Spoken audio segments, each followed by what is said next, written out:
So in other words, you've got to stand for something, and something that people Absolutely. want. Yeah, absolutely. You know, a lot of these other people aren't raising the small dollars not because they don't know how to use Twitter, but because they don't have anything to say.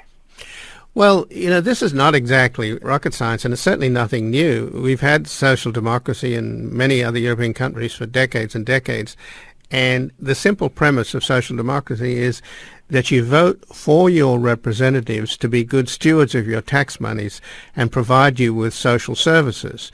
And for some reason or other, the whole idea of social democracy has been demonized, and in effect, it's being used as a screen for the fact that we actually have right-wing welfare in this country. We have socialism for the rich and the powerful, for the military-industrial complex, for agribusiness, etc. So that seems to be the spell that has to be broken, and I guess to some extent the younger generation have figured this out. Absolutely, yeah, and I think you put your finger right on it. Is what we're fighting for here is a revitalized conception of the role of government in American life.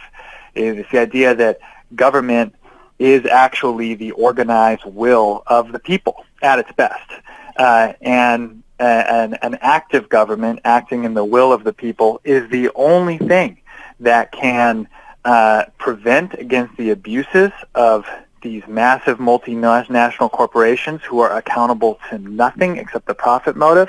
And it's also the only organized force that can, modernize our economy and our society at the pace that is needed to prevent the absolute catastrophe of climate change. If you're concerned about climate change, the only solution is an active and robust government acting in the interest of the common good to solve this problem and bring us to a better place together. Well, just in the last couple of minutes, Will Lawrence, given that you're the co-founder of the Sunrise Movement, which along with the Justice Democrats drafted the Green New Deal, could you just quickly encapsulate what would decarbonizing the economy actually look like in terms of technologies and how it's going to be implemented and how we're going to motivate people to do it? And what are we going to do in terms of getting rid of oil and gas, and particularly coal, and move to other forms of generation that are carbon neutral?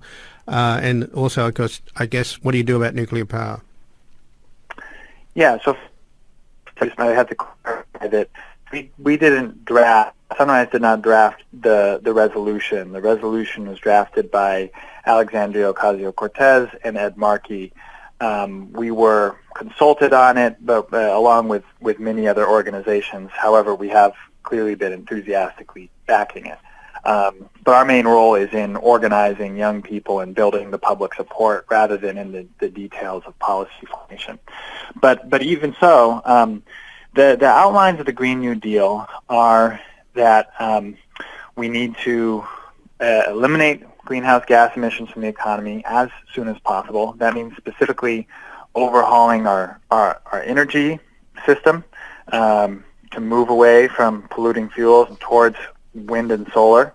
We need to be overhauling our transit system by investing in affordable mass transit like trains, better bus systems, things that actually just are absolutely essential for working class people around this country but have been completely underinvested in compared to any other developed country in the world. Our public transit system is an absolute embarrassment. And we need to overhaul our food system, which is also a major source of greenhouse gas emissions through industrial agriculture. We need to be moving towards more regenerative agriculture as well as local scale agriculture, family farmers, and taking that down to a community level whenever possible, which also just improves our quality of life immensely to have the production of food in our backyards. And then, as you mentioned, a key aspect of this is a job guarantee program, because as you're probably listening, you think, boy, that sounds like a lot of work, and it absolutely is. But the silver lining is that there are plenty of people in this country who are ready to work and who need work. We have unemployment and underemployment in this country, although it doesn't show up in the statistics. People have dropped out of the labor force but would love to be working in the service of an ambitious project to better our communities, like the Green New Deal. So that's a key component, job guarantee with a family-sustaining wage. And number 3 is we have to do all this in a way which is not leading to further concentration of wealth and control by a few small, massive corporations, but instead doing all this in a way that is building wealth, building ownership at a community level, and particularly doing this in a way which is about rectifying and addressing the historic injustices that have been done to communities of color and indigenous communities and other communities that have been left behind by our broken economy. Because we're going to be making a massive investment, and it's critical that we do this in a way that is not repeating the mistakes of the past. So those are the basic components of a Green New Deal.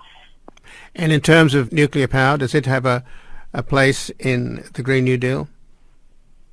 You know, that's something that we're are listening to a lot of different people on, and the understanding is we do not need to be investing in new nuclear facilities at any sort of scale. But I think there's big questions about how rapidly the existing facilities can or should be decommissioned. And I'm not an expert in that area, but that's one of the issues that the policy analysts are looking at very seriously. Well, just in closing, one of the things that I find particularly outrageous about the current economy is that our future generation, your generation, Will Lawrence, have become indentured with student debt before they get a job. And we should be investing in our students as opposed to making them centers of profits. But that is what's happening. Is there any way that you can reverse that? I think you're absolutely right. I mean, it just really speaks to how twisted our priorities have become, that we are systematically defunding public education and then asking students, young people, to go into tens or hundreds of thousands of dollars in debt in order to get the basic education that they need to succeed. We became one of the most prosperous, or the most prosperous country on earth by investing in education in a way that no other country had previously. And if we want to continue, if we want to be a prosperous nation again, we're going to have to reinvest in education, and we absolutely need to wipe out the student debt that is saddling so many people. Well, Will Lawrence, I thank you very much for joining us here today. Thank you so much, Ian. It's been great to be here, and hope we can come back sometime. Absolutely.